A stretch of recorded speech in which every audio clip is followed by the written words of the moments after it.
and Madman Mars, which was an absolute last-minute request for him.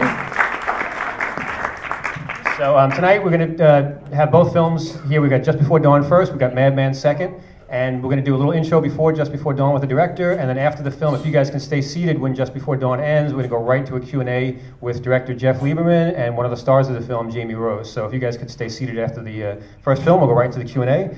Just want to mention, I guess, a couple of upcoming things here. We've got not much left in this month that really fits in with this kind of theme, but we do have coming up our Saturday midnight show this weekend.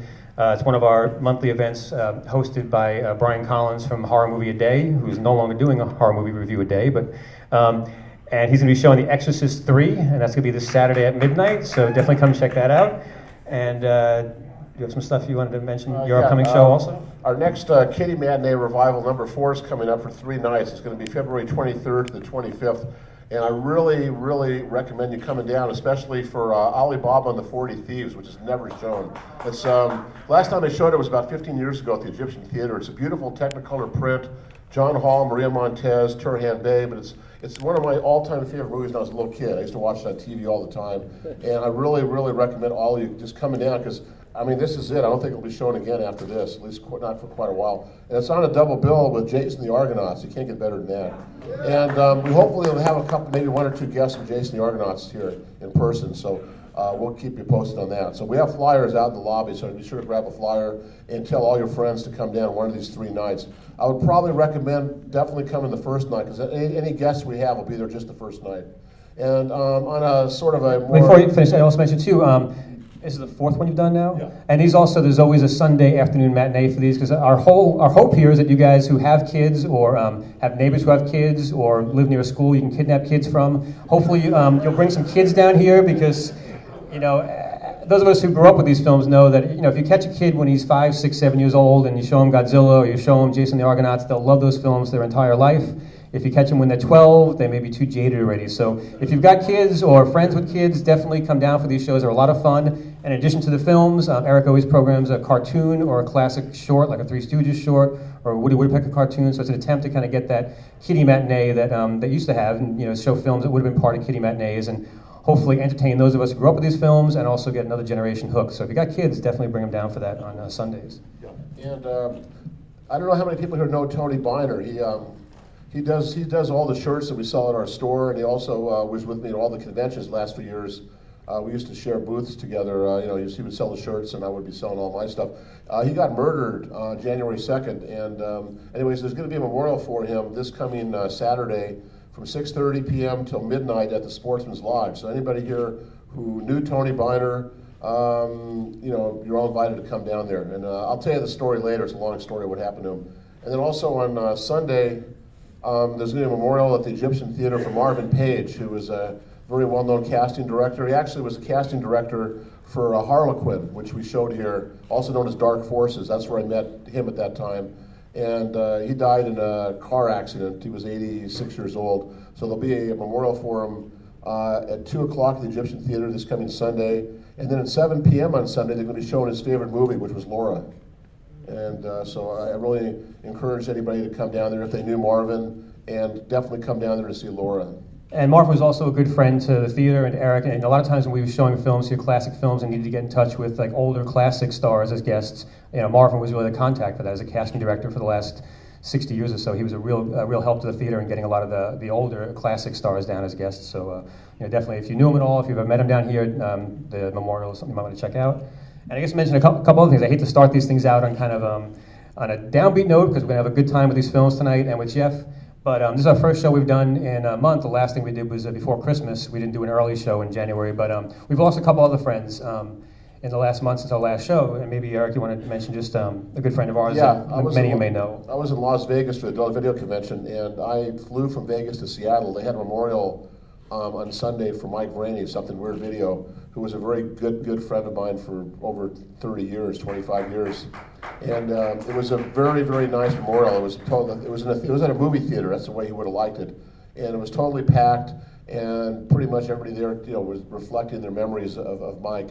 And they were going to show the documentary, That's Exploitation, but they actually ran out of time. There were so many people there to speak about Mike that they decided not to show the film. So it was just a really nice, touching memorial. And sometime in the near future this year, we will be doing something here for Mike in his memory. I just want to recognize that Mike was a good friend of mine also. I met Mike maybe like 22 years ago, and he was a real help supporter here, provided us with prints sometimes. He rescued us many years ago when we were showing Grizzly for the first time. We were borrowing a print of Grizzly from Quentin, and then like 3 days before the screening, Quentin's projectionist let us know that it was actually Grizzly Adams and not Grizzly that he had. And Mike happened to have a print of Grizzly in one of the collections he had bought over the years that he sent down to us last minute. But you may have met Mike. We had Mike here a couple of times when we had Dave Friedman here, and we did something at the Cinefamily in June with Mike, where we did the world premiere of his documentary that he did with Frank Henenlotter, That's Exploitation. And Mike came down from Seattle for that, and it might not have been obvious at the time, but at the time he was here in June for the screening of the Cinefamily, he was pretty deep into his fight with lung cancer, which he was kind of keeping amongst friends. But just want to recognize, Mike did a lot, for these kind of films, over the last, 25 years or so. And there are literally hundreds and hundreds and hundreds of films that, he was able to locate and make available through Something Weird Video. So, definitely want to give a big salute to Mike Verandy from Something Weird Video for all he's done for people like us who like this kind of weird, crazy shit. So, Godspeed, Mike. We love you guys. And And last, before we go on to that, I also want to mention too that the New Beverly and especially the Grindhouse night lost a member of our own kind of audience family back in December, right before Christmas. I don't know if many of you who come here regularly for the last 11 years we've been doing these shows. For me especially, I moved out here like literally a month before these shows started, and I came out here and started hanging out with Eric doing these. And for me, especially moving out here without a lot of connections, this audience, which it's probably half the audience is the same people month after month, and over the years, a lot of people in this audience have become friends, and a lot of people in the audience have become friends with each other. I would see people I knew every month who sat in certain seats, and over time you would see them kind of link up with other people who sat near them, and join those people for maybe a smoke in the back, grab a little joint and go out back, or hang out and talk in the lobby afterwards. And many of you may know Jen and Rob, who used to always sit around here. They were a married couple who have been coming here probably for 8-9 years. I'm going back early on to the Grindhouse, and they haven't been around as much over the last few years since they had their first kid, but Jen was fighting illness for some time, and Jen passed away last month, and I think she was only in her, mid-30s. She wasn't that old, and she left Rob and their young, I think 4 or 5-year-old son behind. So I want to sort of recognize that Jen Roach was an important part of this sort of New Beverly and Grindhouse family, and losing someone like that, it does affect you. So I just wanted to, a big, recognize Jen, and also for those who were at the all-nighters I did the last 3 years. Rob's a huge Frank Henenlotter fan, and she was for years on me to get some Frank Henenlotter stuff to show. So if you guys enjoyed, especially the first year I did the all-nighter 3 years ago when I showed Brain Damage as a surprise film, that was really her who got me to show that. She was on me over like, oh, get a Henenlotter film, for Rob, for my husband. He loves Frank Henenlotter, please. And if you guys enjoyed that Brain Damage screening, that was really, Jen was responsible for that, for really keeping on me to get that. So, I want to say again, rest in peace, Jen, and it was a pleasure knowing you and having you as part of the family here. So thank you.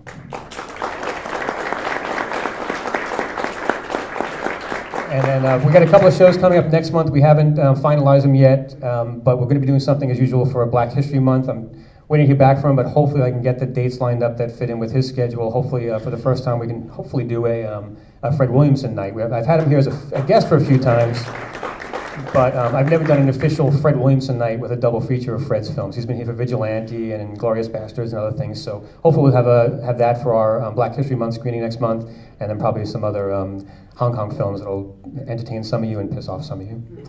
But also want to mention, is that it we had? Okay. And after all that news, I would now like to bring down for a quick introduction to Just Before Dawn, the director of Just Before Dawn, Blue Sunshine, Squirm, Satan's Little Helper, Remote Control, Mr. Jeff Lieberman.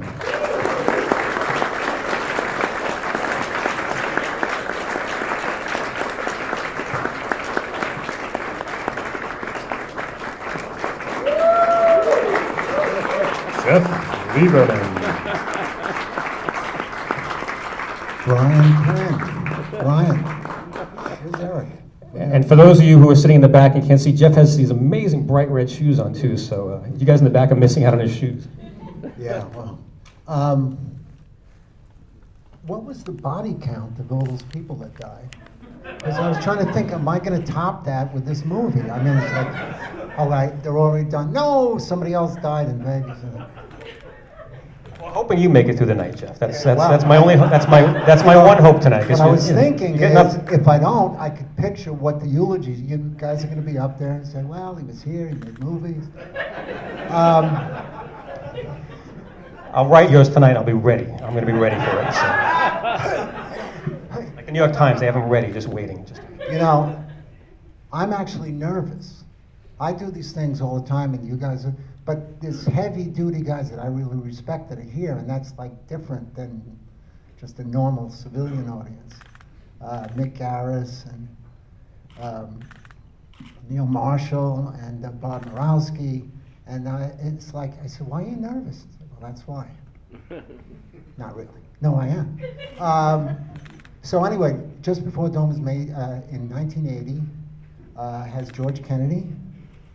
You know George Kennedy?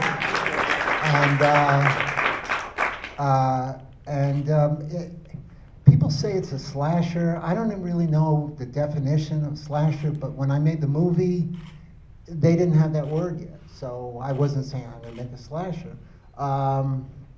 And then later on, it got categories. I don't see it as that.